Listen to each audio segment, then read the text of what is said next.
Allez, on est parti. Donc voilà le sujet de la session. Bonjour à tous déjà, bienvenue. Donc l'idée c'est de parler réseau autour de notre machine qui est l'IBMI, sur plusieurs aspects éventuellement. Ça peut être un aspect sécurité, ça peut être un aspect j'ai besoin de déterminer qui communique avec ma machine, quels sont les services qui sont ouverts, des choses comme ça. On va voir, il y a pas mal d'applications aux outils dont on va parler ici. Bonjour. Bonjour. Donc voilà un petit peu le sommaire. Donc l'idée c'est de parler réseau, de voir l'ensemble des outils ou l'ensemble des façons qui permettent de déterminer sur l'IBMI, enfin, les machines qui peuvent communiquer ou les périphériques qui peuvent communiquer avec l'IBMI. Donc on a toute une palette d'outils qui sont disponibles sur l'environnement IBMI pour arriver à nos fins. Que ce soit les commandes habituelles comme les netstat, les outils comme le TRC-CNN, la mise en place de filtres, les IDS, les audits journal, etc. Puis on verra justement comment, une fois qu'on a utilisé ces outils pour collecter l'information, comment est-ce qu'on peut aller voir l'information collectée, la mettre en forme.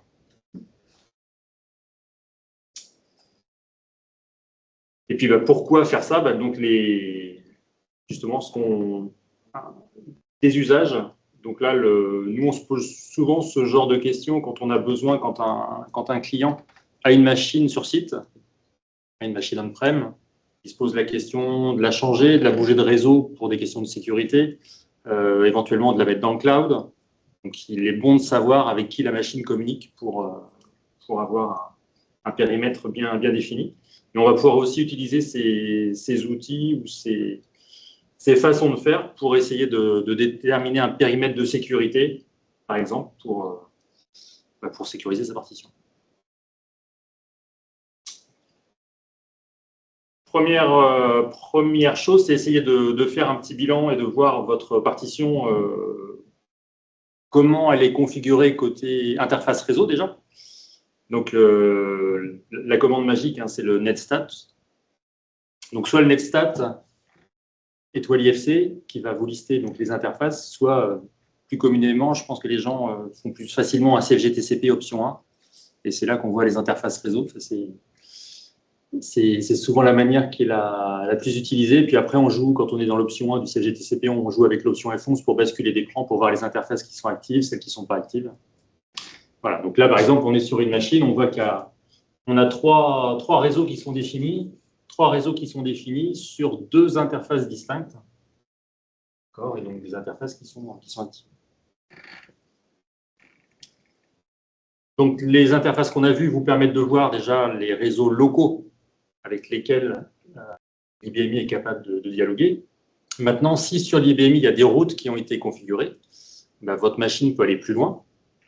D'accord, elle va pouvoir traverser les routeurs et aller plus loin. Donc, par un netstat étoile RTE ou l'option 2 du menu TCP, vous allez voir en fait l'ensemble des routes qui ont été déclarées et routes qui sont éventuellement directement connectées. Donc là, en fait, quand on parle option 2 du menu CFG TCP, on parle routage statique, on ne parle pas d'apprentissage dynamique des routes via du RIP, de l'OSPF ou des protocoles de routage IGRP, EIGRP, etc. Donc là, déjà, on voit la machine sur quel réseau elle est connectée et ce qu'elle peut joindre. Une deuxième commande qu'on va pouvoir utiliser, en fait, c'est la commande netstat qui, elle, va vous lister donc le netstat étoile CNN, qui va vous lister les services qui sont en écoute. Donc TCP/IP est démarré, votre machine elle a une adresse IP. Ensuite, il y a des démons, il y a des programmes qui sont démarrés sur la machine qui fait qu'elle écoute, qu'elle est joignable, que des périphériques peuvent se connecter dessus. Donc les périphériques qui peuvent se connecter sur des ports distincts. Peuvent se connecter sur des ports distincts. Donc on voit ici la liste des ports des ports en fait, qui sont accessibles sur la machine. Donc, ça veut dire que derrière, on a autant de programmes qui sont démarrés sur l'IBMI qui font que l'IBMI écoute sur ces protocoles-là.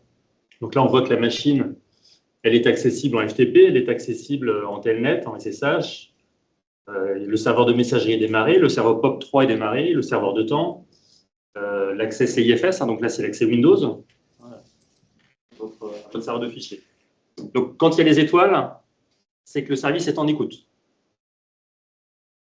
Par contre, si on descend dans la liste, hein, c'est trié comme ça dans l'écran. Au début, il y a les étoiles, donc les services en écoute. Et si on descend, si on pagine vers le bas, vous allez commencer à trouver des adresses IP et des numéros de port. Donc là, ça veut dire vraiment, ce sont les connexions qui sont actives. Donc là, à l'instant T, ben, il y a cet équipement-là qui est connecté en Telnet sur l'IBMI.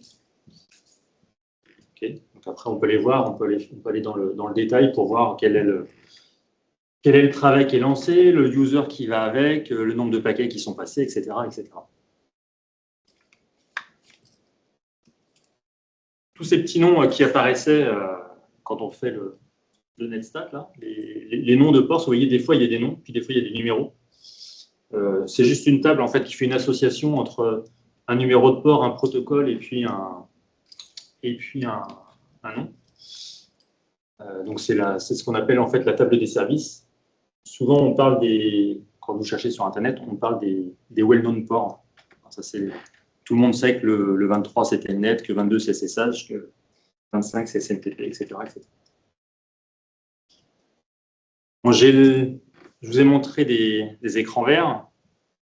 Vous savez que la mode, quand même, c'est de travailler le plus possible, soit avec Navigator Fiori, soit avec les SQL Services.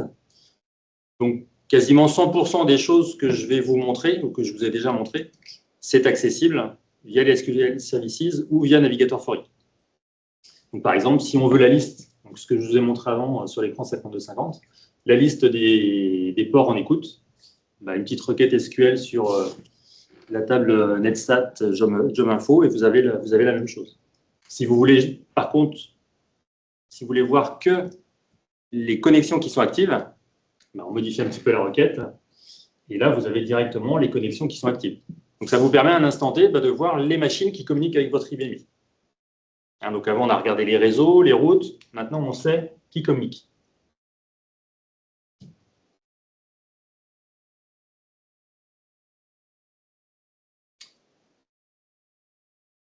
Donc ça, c'est bien, mais ce qu'on a vu, c'est un instant T. D'accord? Si là, l'utilisateur se déconnecte de sa session Telnet, vous ne le voyez plus. Donc si vous n'étiez pas là à l'instant T à voir que l'utilisateur travaillait, bah, peut-être que vous aurez loupé son adresse IP, loupé l'utilisateur, ou peut-être qu'il vient d'un réseau très très loin. Donc peut-être que vous n'aurez pas vu que votre machine communique avec ce réseau très très loin. Donc l'idée maintenant, ça va être de pouvoir enregistrer tout ça. Donc, dans l'IBMI, on a un outil qui s'appelle TRC-CNN, qui est là depuis longtemps, parce que c'est là depuis la 7.2, et donc qui va vous permettre d'enregistrer tous les flux TCP, alors, tous les flux IP, qui sont traités par la machine, par le moteur de la machine. L'avantage, c'est que l'enregistrement, alors on va pouvoir enregistrer bien sûr tous ces flux-là. L'avantage, c'est qu'après ces flux-là, on va pouvoir les formater dans un fichier au format PCAP. Donc le format PCAP, c'est un format standard qui est analysable, qui est un format de capture de paquets, qui est analysable par plein d'outils standards du marché. Alors, vous avez sûrement entendu parler de Wireshark ou des outils comme ça. Donc, le fichier qu'on va générer à partir de l'IBMI, on va pouvoir le lire à partir de Wireshark. Donc, ça veut dire que même si vous n'êtes pas à l'aise avec ces notions-là, peut-être que vous avez dans l'entreprise un service réseau qui, lui, est à l'aise, ou un service sécurité qui est à l'aise avec ces notions-là, vous lui donnez le fichier PCAP et lui va pouvoir, ils vont être très contents, ils vont pouvoir l'ouvrir et l'exploiter du mieux possible. Je vous ai mis les quelques liens pour que vous puissiez revenir sur les documentations officielles. Donc, comment est-ce qu'on lance un enregistrement de flux? Tout simplement, on lance la commande trc cnn, F4, et puis on arrive sur cet écran-là. Donc, une première option où on va dire qu'est-ce qu'on fait? Est-ce qu'on démarre la trace ou est-ce qu'on l'arrête, par exemple? Est-ce qu'on lance une trace sur tout IP, que sur les flux SSL, que sur IPv4, que sur IPv6, par exemple? Donc, ces enregistrements-là, tous ces flux vont être stockés dans un fichier. Donc, ce fichier, vous allez pouvoir lui donner une taille, d'accord? Par contre, ça peut être très verbeux. Hein. Si votre machine, elle communique avec plein d'autres machines, ça va se remplir très, très vite. Le fichier, il peut être très, très gros. Donc, si le fichier est plein, qu'est-ce qui se passe? Donc, deux possibilités ici. On a la possibilité de lui dire, si le fichier de trace est plein, à ce moment-là, tu m'arrêtes la trace. Donc, la trace s'arrête toute seule. Et donc, on lance une trace, ça capture. Si on a mis stop trace, à la fin, ça s'arrête. Et on récupère notre fichier. L'autre possibilité, c'est de faire du wrap. Donc, à ce moment-là, quand le fichier est plein, hein, vous savez, ça se remplit par le début. Et ça continue à tourner, ça tourne tout le temps, en fait. Par contre, ça veut dire que votre trace, à un moment donné, il va falloir l'arrêter parce qu'elle tourne tout le temps. Alors, vous savez qu'elle ne va pas remplir votre machine parce que vous y avez donné une taille, mais la trace, elle va tourner tout le temps.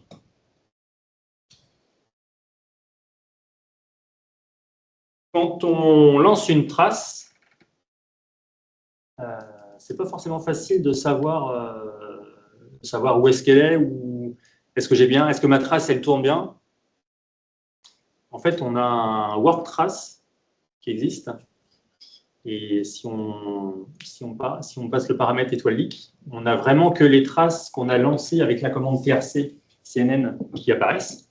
Donc là, on voit bien que la trace que j'ai lancée juste auparavant, elle est bien active. Hein.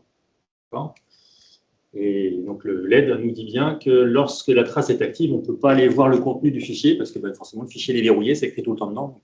On ne peut pas aller voir le contenu. Donc la commande magique pour savoir si une trace est active, vous ne savez plus si vous avez bien lancé votre trace, le work trace vous donne la solution.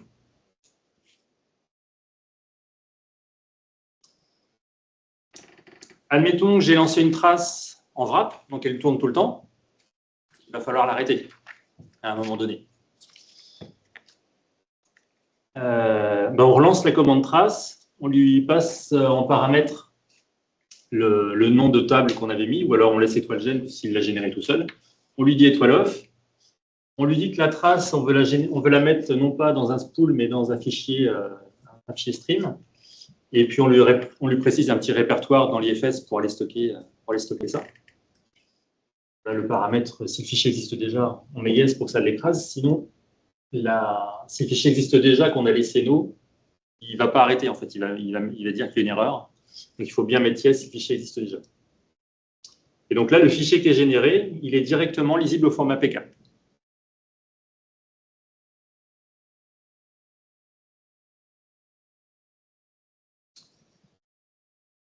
Et puis ensuite, dans le navigateur Fori, vous avez ces beaux graphes.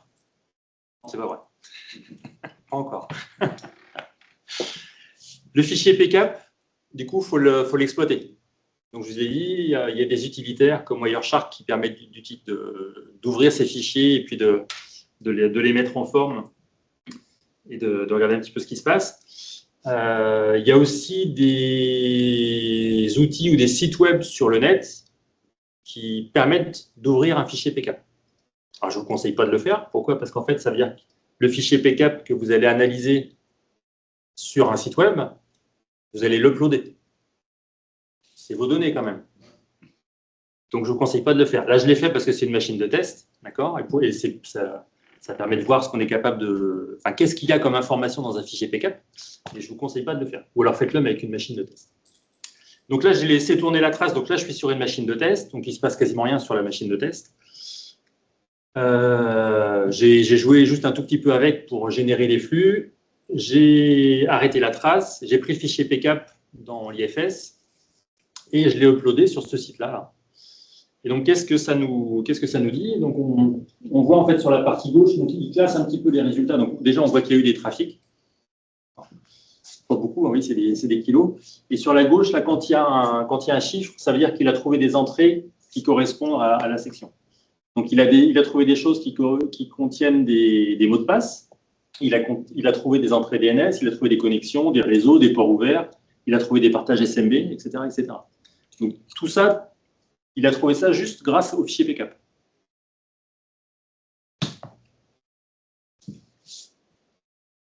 Si je vais dans la première section, Credential, ben en fait, on voit que le profil Jean-Seb, donc depuis l'IBMI, en FTP, a accédé à ce site-là.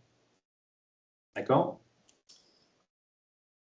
Et on voit le login,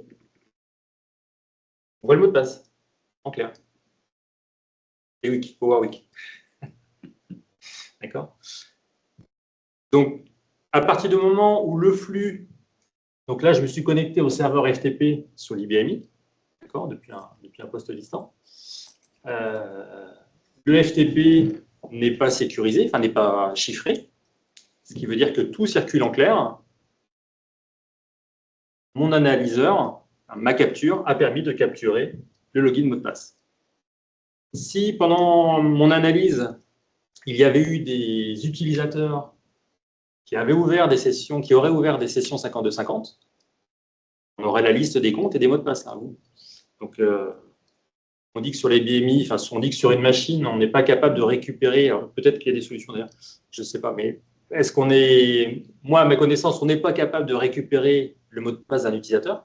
C'est ce qu'on dit toujours à nos utilisateurs. J'ai perdu mon mot de passe, est-ce que tu peux me le donner? Ben, non, je ne peux pas. Il y a peut-être des API secrètes, des trucs comme ça. Ben, en fait, si vous voulez connaître le mot de passe d'un utilisateur, vous lancez une capture et puis vous regardez. Vous lancez ça le matin, le soir, vous aurez les mots de passe de tout le monde. Ça veut dire que c'est dangereux, ça veut dire que n'importe qui sur votre machine qui a le droit de lancer cette commande de trace peut capturer les mots de passe de tout le monde. Là, c'est le login IBMI ou c'est le login de la machine distante FTP? Ça, c'est un user PRF, ça. Ouais. C'est bien un profil de la machine. Donc voilà, donc attention à ça. Donc en termes de sécurité, tout utilisateur capable de lancer cette trace peut lancer une trace et du coup peut récupérer ce genre d'informations. Donc pour exfiltrer de la donnée.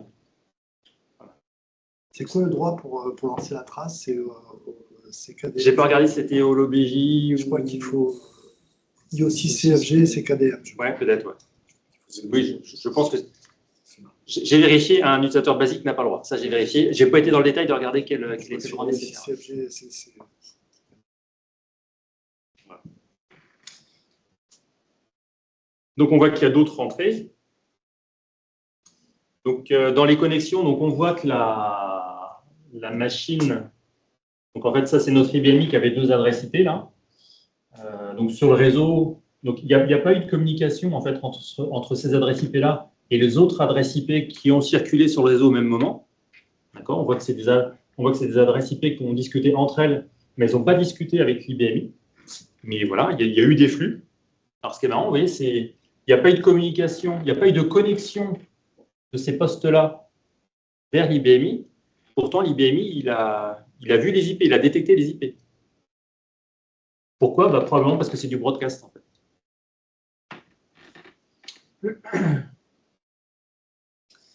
Effectivement, on confirme ici, en regardant les réseaux, que les principales machines qui ont été détectées, là, c'est principalement du broadcast qu'elles ont fait. Et un paquet broadcast, ça va partout. Tout le monde entend le broadcast. Même l'IBMI, ce n'était pas pour lui, mais il l'a entendu, ce qui lui a permis de voir qu'il y avait des machines sur le réseau. Par contre, l'IBMI, lui, il a communiqué avec ces machines-là. Donc, j'ai été faire une connexion chez IBM.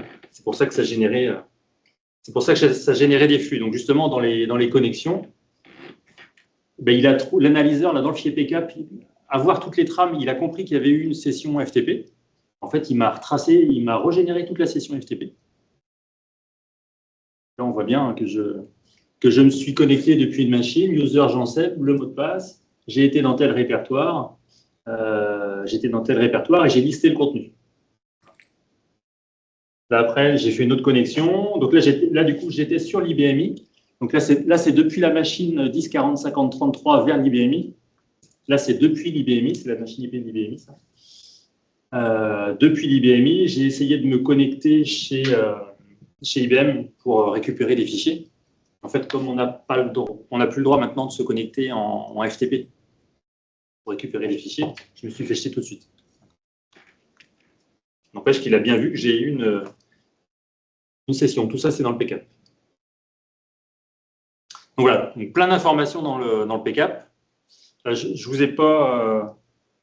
j'ai pas mis la copie d'écran ici. Bonjour.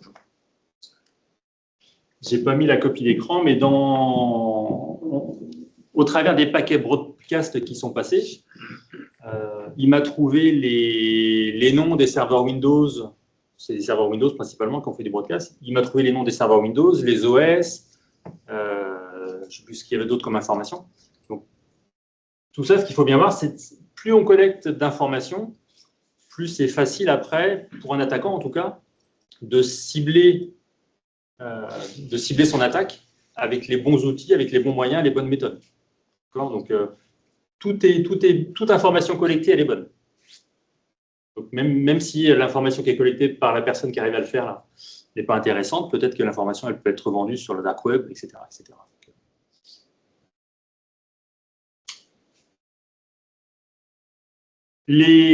Donc, on a vu la trace, là, ça a collecté tout un tas d'informations. Si on se remet un petit peu dans notre scénario, nous, le scénario, c'était plus de dire, ben, moi, je suis sur mon IBMI et je veux savoir avec qui communique mon IBMI. Les paquets broadcast qui sont autour, je m'en fiche un petit peu. Moi, je veux vraiment savoir avec qui communique mon IBMI. Donc, si on revient sur la commande de trace, en fait, si on pagine sur les écrans suivants, on va pouvoir affiner la collecte et lui dire, ben, je ne veux pas que tu collectes tout ce qui vient sur mes interfaces réseau, tout ce qui se passe dans le moteur IP. Je veux, par exemple, ici, que tu me collectes que les connexions FTP. Là, j'ai mis un port. Je veux que tu me collectes uniquement les sessions FTP, pardon, qui viennent sur l'IBMI. Donc là, si je lance la trace avec ces paramètres-là, dans mon fichier PCAP, je n'aurai que les connexions distantes vers l'IBMI qui seront tracées dans le PCAP. Tout le reste, ça va être jeté. Au moins, ça épure. Ça vous permet de cibler. Donc, on peut être très fin. Hein. On peut parler d'IP source, d'IP distante, de port source, port distant, au niveau des ports TCP, UDP, puis il y en a plein d'autres. On peut même préciser, puisque on ne veut peut-être pas écouter tout ce qui vient sur toutes les interfaces, mais uniquement les flux qui viennent sur une ligne précise. D'accord ? Donc, on peut éventuellement préciser la ligne qui nous intéresse ici.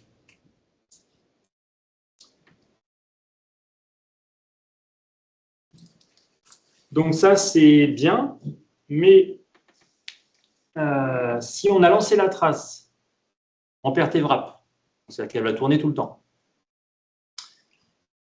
et je veux collecter les connexions FTP, mettons, qui viennent sur mon IBMI. OK ? Maintenant, à quel moment j'arrête ma trace en espérant que dedans, j'ai des connexions FTP ? Mais on peut l'arrêter au bonheur de la chance, un petit bonheur de la chance, et espérer trouver des connexions FTP dedans. Mais en fait, il existe dans le paramétrage de la trace la fonction de watch qui va permettre d'arrêter votre trace en fonction de certains critères.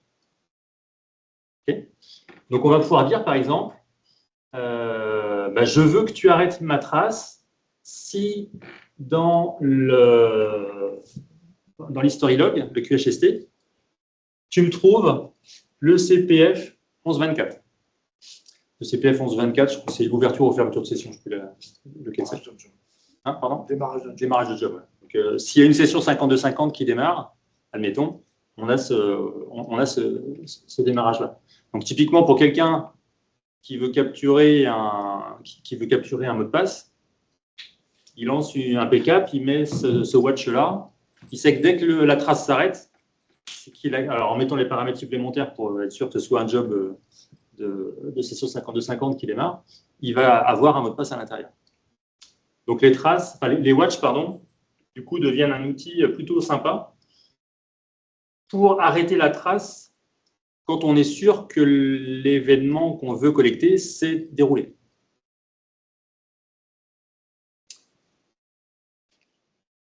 Donc, les watch, j'appelle ça les triggers de l'IBMI. Vous connaissez sûrement les triggers au niveau de la base de données. Bah, moi, mon image, c'est qu'un watch, c'est pareil. C'est quand il se passe un événement au niveau de l'OS, on déclenche quelque chose. Comme on avait un work trace pour voir les traces en cours, on peut faire un work watch pour voir ici les traces sur lesquelles on a un watch. Et donc, si on regarde dans le détail, donc là, j'ai fait 5 sur ma trace qui était active, et on retrouve ici l'événement qui fait que la trace va s'arrêter. Donc là, vous ne savez plus, parce que du coup, des traces, vous pouvez en lancer plein en parallèle, hein, qui va vous permettre de générer, je peux lancer une trace sur FTP, une trace sur les flux Telnet, etc., etc. Et puis en fin de journée, collecter tout ça. Donc au moins, vous allez pouvoir retrouver, alors déjà, vous pouvez mettre des noms de traces un peu plus sympas que laisser le étoile gène pour générer le nom de la trace. Mais vous allez aussi pouvoir après retrouver dans vos traces les déclencheurs qui font que la trace va s'arrêter.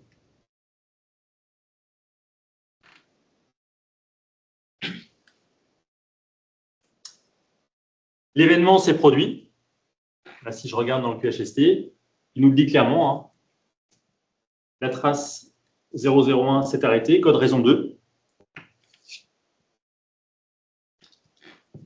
Ce code raison 2, c'est quoi? Eh bien, en fait, l'événement qui devait se passer s'est produit. Il s'est produit, l'événement a été trouvé dans le QHST. Vous avez la raison claire et nette. Vous savez pourquoi votre trace s'est arrêtée. L'événement s'est produit, vous pouvez aller récupérer votre fichier PCAP.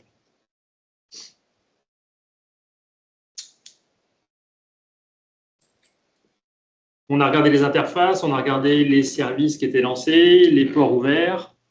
On a utilisé les traces pour essayer de collecter des informations sur les flux qui passaient. Qu'est-ce qu'étaient les échanges qu'il pouvait y avoir. Une autre manière de collecter de l'information est peut-être plus précise, enfin, en tout cas ciblée sur les adresses IP. Ça va être de jouer avec le pare-feu qui est présent dans l'IBMI. Vous ne savez peut-être pas, mais il y a un pare-feu depuis longtemps dans l'IBMI parce que j'ai mis c'est disponible au moins depuis la 7.1. Le fait d'activer des règles en fait au niveau des interfaces. C'est l'avantage en fait de ce qu'on va mettre ici. Alors du coup, ce qu'on va enregistrer ne va plus être stocké dans un fichier PCAP. Ça va être stocké directement dans un journal que vous allez aller pouvoir consulter par exemple en DB2. Okay.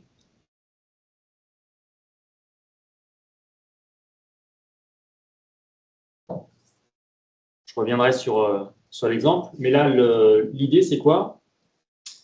C'est d'aller mettre... Donc, on est vraiment sur une notion de pare-feu qu'on va activer sur l'IBMI, hein, comme, je ne sais pas s'il y en a qui font du réseau, qu'on fait un peu de Cisco, des choses comme ça, mais des règles qu'on peut mettre sur un routeur ou sur un pare-feu matériel, ce serait un petit peu la même chose. On a une interface, et sur l'interface, on va poser des règles pour dire tu me laisses passer tel protocole, tel flux, mais pas tel autre, etc. etc. Et bien là, c'est exactement la même chose. C'est ce qu'on va faire. On déclare deux règles qu'on va appliquer sur une interface. Donc là, vous aviez vu au début, j'avais deux interfaces, ETH-Line et ETH-Admin. Là, ces règles-là, je les pose sur la ligne qui s'appelle ETH-Admin. Et les règles, elles disent quoi? Donc ça, c'est le nom de la règle, log connection. Action permit. Direction ingood. Donc en fait, tout ce qui va rentrer sur l'interface admin, peu importe l'adresse IP source, peu importe l'adresse IP cible, pas peu importe le protocole, mais on va regarder que le TCP starting. Donc en fait, c'est que les premiers paquets TCP pour éviter en fait d'enregistrer tout le reste et de remplir le fichier. Peu importe le port de destination, peu importe le port source. Par contre, tous ces paquets qui vont correspondre à ces critères-là, tu me les logs dans le journal. Journal égale full, c'est tout ce qui correspond à cette règle-là, je le prends, je le mets dans le journal. il faut absolument rajouter une deuxième règle pour que ça fonctionne, puisqu'en fait, là, les paquets, cette règle-là, enfin, le problème des règles, c'est qu'elles s'appliquent aux paquets qui rentrent et aux paquets qui ressortent. Donc là, on a mis une règle pour les paquets qui rentrent. Là, en fait, on met une règle qui laisse passer les paquets qui ressortent. Si on ne met pas cette règle qui laisse passer les paquets qui ressortent, les paquets ne ressortent plus. En fait, notre règle, elle agit vraiment comme pare-feu. Il n'y a plus de communication possible, puisqu'en fait, il n'y a plus d'échange de paquets en bidirectionnel. Ça veut dire que ça ne fonctionnera plus.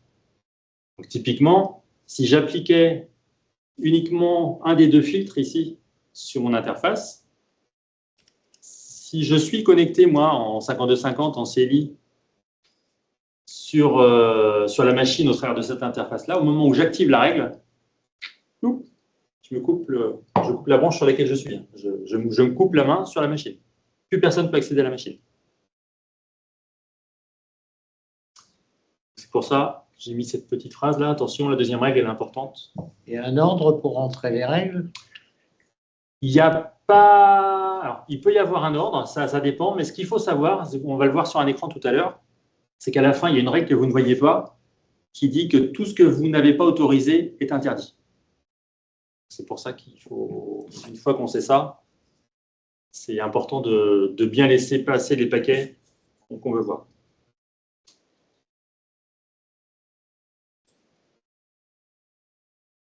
Là, du coup, ça, je le fais avec Navigator Fiori. Okay. Dans Navigator Fiori, on va dans la partie réseau ici, les policies, et c'est dans Packet Rule. D'accord? Donc, Packet Rule, vous cliquez là-dessus. Ensuite, l'écran change. Vous arrivez dans Navigator Fiori sur le menu Packet Rule. Vous allez dans Action et on va lancer l'éditeur de règles. En fait, là, ça va juste lancer un notepad. Et dans ce notepad-là, on va coller les règles que je vous ai fait voir sur l'écran juste avant. Le fameux notepad dans lequel vous venez coller votre règle. Alors, il y a plein de modèles de règles qui existent. Hein. Donc, en fait, vous pouvez un petit peu regarder ce qui existe. Cette règle-là, on va l'enregistrer. C'est enregistré où? C'est enregistré dans l'IFS. Vous faites un petit dossier dans l'IFS pour ranger tout ça. Par défaut, les règles ont une extension, je ne sais même pas si c'est I3P ou L3P. Je n'ai pas fait attention. Donc, elles ont cette extension-là. Vous les retrouvez dans l'IFS. Une fois que la règle elle est enregistrée dans l'IFS, on est toujours dans notre menu Packet Rules, Action. Du coup, avant, on était dans Rules Editor. Là, on va dans Activer les règles. Et dans Activer les règles, vous avez cet écran-là de sélection de la règle qui apparaît. Vous dites, vous recherchez votre fichier de règles que vous avez enregistré juste avant. Vous dites que vous voulez juste activer ce fichier-là, d'accord? Le fichier que vous avez sélectionné. Parce qu'en fait, comme on est au niveau du pare-feu de l'IBMI, il peut y avoir plein de règles. Et il y a notamment des règles... on peut faire du VPN avec ce moteur-là. On peut se servir de l'IBMI en fait en tant que concentrateur VPN. Là, ce n'est pas le but du jeu. Donc, nous, on ne veut travailler qu'avec les règles de pare-feu. On choisit notre fichier et puis, comme on a déjà mis dans notre règle on voulait appliquer notre règle sur l'interface ETH-admin, ici, c'était présélectionné. Et on a juste à faire OK. Et à partir du moment où on fait OK, la règle, elle devient active. Donc, si on s'est trompé dans la règle, il peut se passer tout et n'importe quoi. Donc, une fois qu'on a fait OK, donc on retrouve dans le menu des Packet Rules, là, on a fait action avant, on trouve une règle qui est appliquée sur ETH-admin. Oui, c'est le libellé. Je m'attendais à ce qu'il y ait autre chose, mais non, voilà. Donc, notre règle est bien appliquée, elle est là. Quand on clique sur notre règle, là, je n'ai pas noté le menu.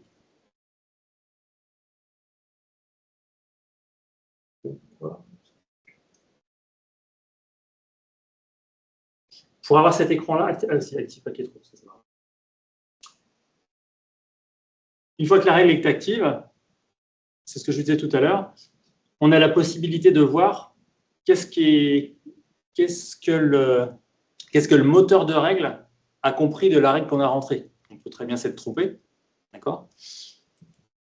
Donc, les deux premières lignes, bah, c'est les règles qu'on a rentrées.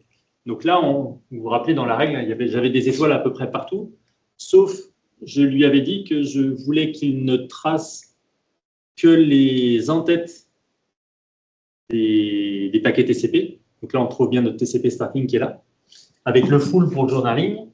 D'accord ? Notre deuxième règle qui autorise tous les flux dans tous les sens. Et la troisième règle implicite dont je vous parlais, le deny. Donc si on n'a pas explicitement autorisé des choses, tout ce qu'on n'a pas autorisé avant est refusé. D'accord ? Donc là, comme on a tout laissé passer avant, la machine, elle va faire quoi? Elle va laisser passer, avec ces deux règles-là, elle laisse passer tous les paquets TCP. Elle va loguer les paquets de début de session, mais elle laisse tout passer. J'aurais très bien pu mettre une règle qui interdit le FTP, par exemple. Et donc là, mon FTP, même si le service est démarré côté IBMI, j'aurais pu interdire les connexions FTP avec les règles. Mais voilà, ne pas oublier cette règle implicite qu'est le deny. Et vous voyez, vous avez les règles en inbound et les règles en outbound. Donc, qu'est-ce qui se passe quand un paquet rentre dans l'interface et qu'est-ce qui se passe quand un paquet ressort? Là, on autorise. Donc ça, ce menu-là, la Active Packet Rules, il permet bien de voir comment a été interprétées les règles que vous avez mises. Si jamais vous vous êtes trompé, et donc il se passe le fameux cas dans lequel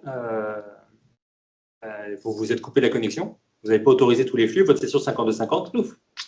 Puis bah, tous les utilisateurs sont coupés aussi. Bah, là, il n'y a pas 36 solutions. Hein. Vous ressortez votre info window avec votre souris. Vous prenez une console 5250, parce que bien sûr, votre console 5250, elle n'est pas coupée, elle passe par un autre canal. Hein. Elle ne passe pas par là. Et donc, la commande magique, c'est le RMV TCP TBL. Et donc là, à partir du moment où on passe cette commande-là, ça désapplique les règles, toutes les règles. Donc, ça permet tout de suite de récupérer le réseau. Okay. Donc ça, c'est vraiment à partir du moment où on commence à jouer avec les filtres, il faut vraiment avoir la commande sous le coude. La session 5250, enfin la console 5250 pas loin, pour passer la commande au cas où.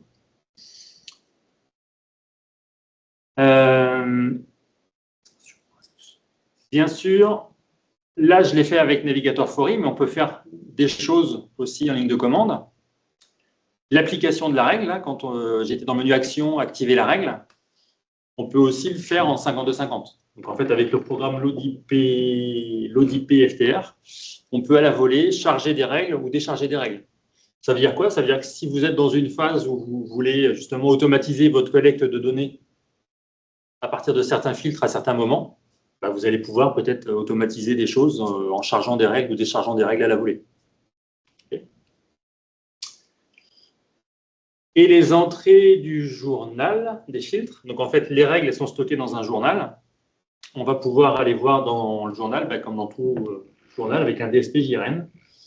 Et donc, là, on voit justement le nom du journal dans lequel sont stockés les résultats de la collecte. Vous avez vu la première règle, on a mis journal égale full. Donc, toutes les en-têtes de paquets, tous les paquets de connexion vont dans ce journal-là.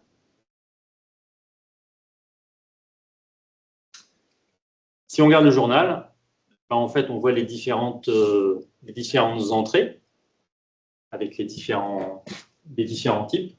Okay. Là, le premier, le PR, ça doit être à la création du journal. Donc, si je fais 5 sur une entrée TF, c'est les entrées TF qui vont nous intéresser. Donc, si je fais 5 là, sur une entrée TF, donc là, c'est du journal classique. Hein. Ben, en fait, on voit que c'est un paquet qui est rentré par l'interface ETH-admin, qu'il a été autorisé. Alors, le 6, je ne sais pas ce qu'il veut dire, mais le paquet, il vient de tel IP pour aller vers tel IP sur tel numéro de port. Donc, 2002, ben, typiquement, c'est du Navigator Fori. Etc., etc. Donc, le paquet, justement, contient l'information de qui s'est connecté à la machine. Ce paquet-là, en tout cas.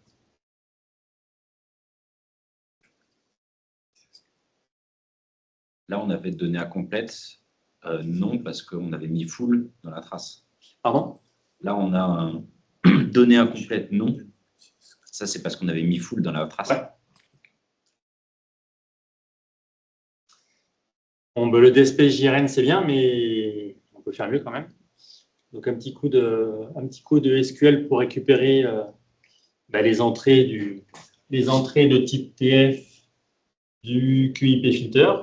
D'accord? Un petit peu de mise en forme avec du cast, etc. Tout de suite, c'est un peu plus lisible. Donc là, par exemple, on a donc toutes les connexions qui ont pu être faites de telle enfin tout ce qu'il y a dans le fichier. Il n'y a pas de sélection particulière sur une adresse IP ou autre. Donc là, on a tout le contenu du fichier, du journal, des entrées du journal. Donc l'adresse, l'IP source, l'IP cible, le port source, le port destination. Donc là, on voit que la machine ici, elle a fait du navigateur FORI, elle a fait de la session 5250, du navigateur FORI, du FTP. Les ports classiques. Donc là, dans le journal, je n'ai pas comparé, c'est sur le même laps de temps, en fait, ça a été fait en même temps. Donc entre le fichier PCAP réalisé tout à l'heure, où il y avait des milliers de lignes, là, je crois que dans le fichier journal, il y avait 500 entrées. Parce qu'en fait, il ne log que les sessions TCP qui initient la connexion. Une fois qu'il a détecté que la machine s'est connectée, il l'a repéré, il l'a identifié. Le reste du trafic, ce qui passe dedans, lui, il ne va pas collecter les mots de passe. Puisqu'en fait, il n'a que l'entête de connexion.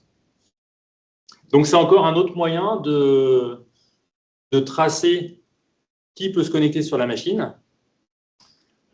Et puis, peut-être de façon plus durable, peut-être de façon permanente, parce qu'en fait, en termes de place, ça ne va pas prendre beaucoup de place, ce genre de choses. On est obligé de cibler une interface? Alors, on est obligé d'appliquer un filtre sur une interface. Ouais, ça c'est une obligation. Donc, si votre machine elle a plusieurs interfaces, il faut créer plusieurs fois les mêmes. Parce que je ne pense pas qu'on puisse. Alors, on peut appliquer le même filtre, pardon. Votre filtre, il faut l'appliquer. Je reprends.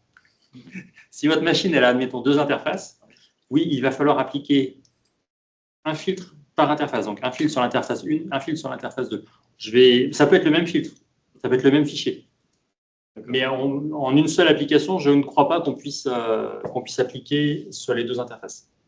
J'ai une virtuelle, c'est quoi le mieux? C'est de cibler la virtuelle ou de cibler une interface? Si vous avez une virtuelle, a priori, de toute façon, tout va passer par la virtuelle. Donc, il faut faire un test, mais je pense. Ouais, vous êtes en virtual IP. Oui. Okay.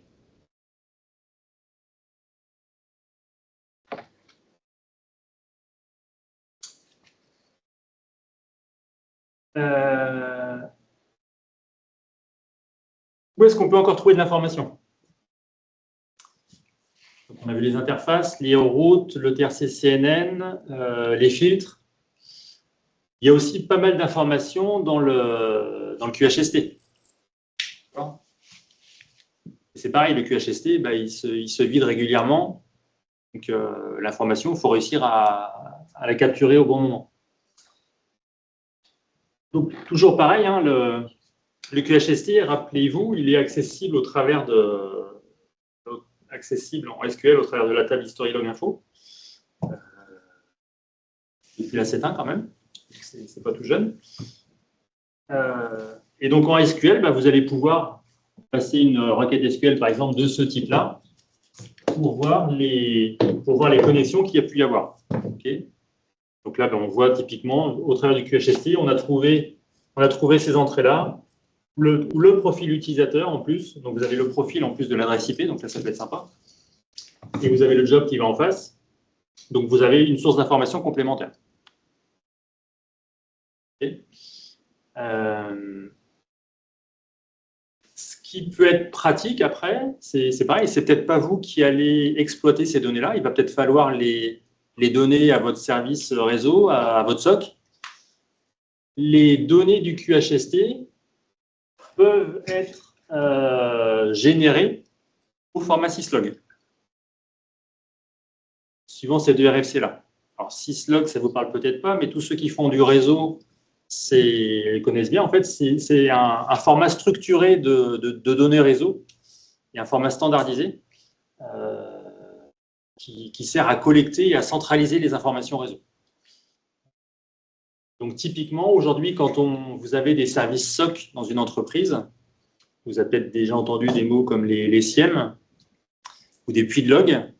En fait, souvent, un puits de log, ça commence par un serveur syslog. Donc, en fait, c'est un serveur sur lequel on va centraliser toutes ces informations de connexion qu'on a pu collecter sur X machines.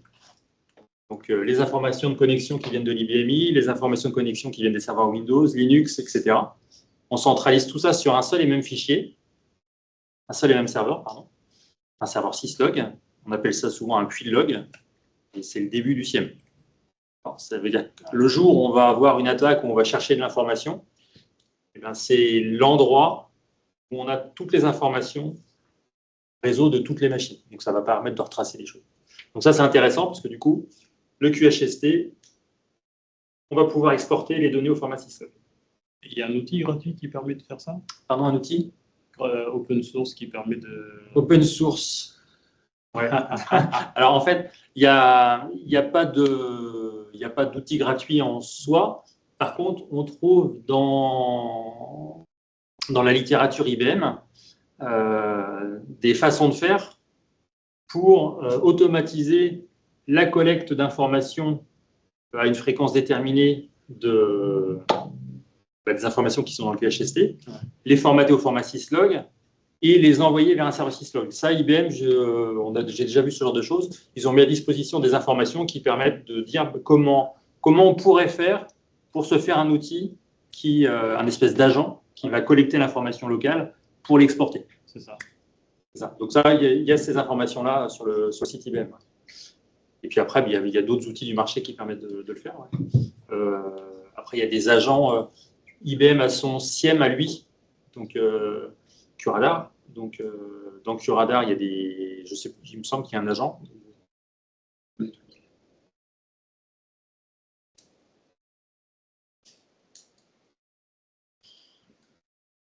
Où est-ce qu'on peut trouver de l'information encore? Toutes ces informations sur le réseau. On peut aussi aller les chercher dans l'audit journal, à condition qu'on ait activé les bonnes valeurs. Donc, si vous voulez que dans l'audit journal se trouvent les entrées qui correspondent à du réseau, donc des adresses IP, des ports, des choses comme ça, il faut bien, dans l'audit journal, indiquer étoile, donc NetSCK, NetUDP et NetTels-SVR, ce qui va vous permettre après, dans les audits journal, d'avoir ces informations-là de capturer, que vous retrouverez avec les enregistrements d'audit qui sont libellés SKA, CI ou O, en fonction soit du trafic TCP ou UDP.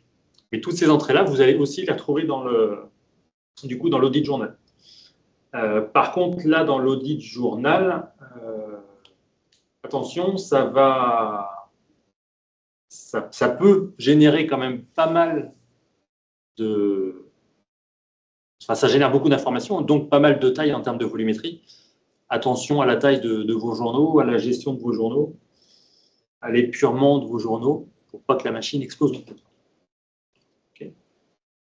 En parlant de ça, les premières traces dont vous avez parlé, le PCAP le P4, là, ouais. Et le Watch, ils prennent combien de place? J'imagine que ça dépend de la trace qu'on fait. Mais… ça dépend de la trace, et c'est surtout que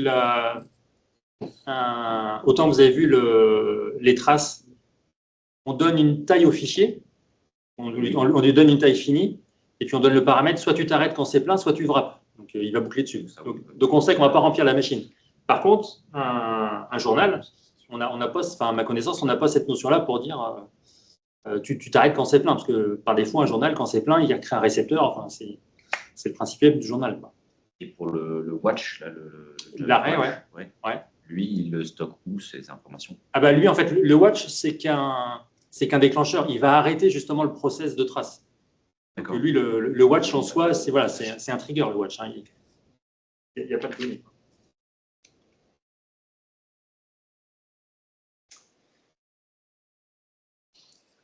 Donc voilà, les la trace, les net filters, le QHST, les journaux d'audit. Il existe encore d'autres mécaniques. Donc tout ça, je vous rappelle que tout ça, on l'a fait directement depuis l'IBMI. On n'a pas été acheter un outil tierce ou une autre fonctionnalité. Tout ça, c'était des outils présents dans l'IBMI.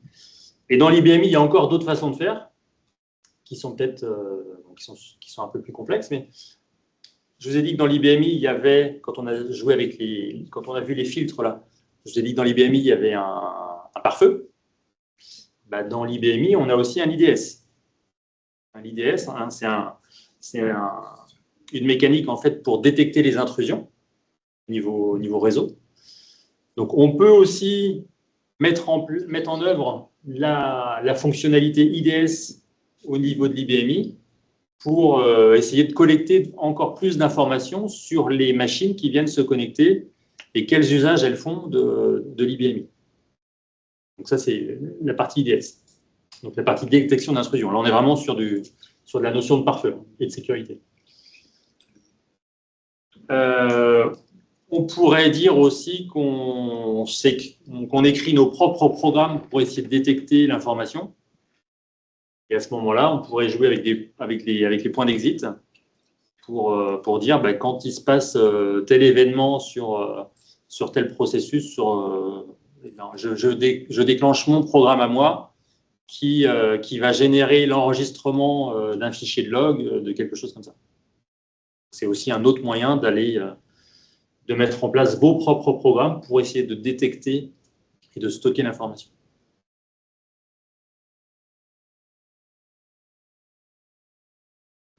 On arrive au bout. Voilà, on a fait le panel des outils. J'espère que je ne vous ai pas noyé dans ce panel d'outils-là. Si. Avez-vous des questions? La requête SQL que vous avez utilisée avec ACS, c'était un exemple disponible dans... Ces exemples-là? Oui, voilà, celui-là. Ouais, tout ça, on trouve ça sur Internet. Ouais. De toute façon, les présentations, vous les aurez, je pense. Hein. Elles vont vous être fournies. C'est pour ça que vous aurez les liens. Ouais. Elles sont fournies en principe si vous êtes inscrit à la session. Ah oui. Si vous êtes allé, normalement, c'est ça la règle. Ah non, c'est ouvert. Mais par contre, tu les demandes et on te la donnera. Ok. Et voilà, ouais, et ouais, pensez effectivement, là, si vous avez ce genre d'informations-là à collecter, jouez au maximum avec SQL pour collecter l'information, la centraliser, l'exporter après. Alors, le format PCAP est très sympa aussi. Hein, en termes de mise en forme. Mais voilà, comme je vous le disais sur la partie PCAP. J'ai droit à une question bête ou pas? Oui, puis avec une restriction. Est-ce que tu as des clients qui sont passés en IPv6? Non. Non.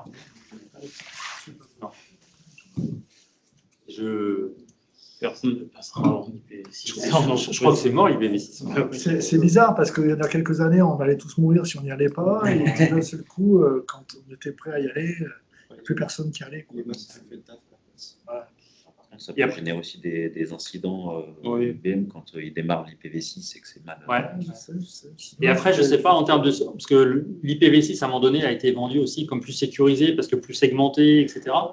Et moi, je m'étonne aussi de ne pas entendre les services SOC de le mettre en avant pour dire, ouais, attendez, on passe IPv6, c'est plus sécurisé, on peut faire telle et telle chose. Donc, non, ouais, pas d'expérience là-dessus. Ouais. Donc, IPv6, je le vois beaucoup sur tout ce qui est WAN, en fait. Ouais. Là, par exemple, les opérateurs qui développent les box, de plus en plus, la box n'a plus d'adresse IPv4 avec l'adresse IPv6. D'accord. Ouais, puis ils encapsulent après l'IPv4 dans le V6. Tout ce qui n'est pas visible par le grand public. Ouais, ok.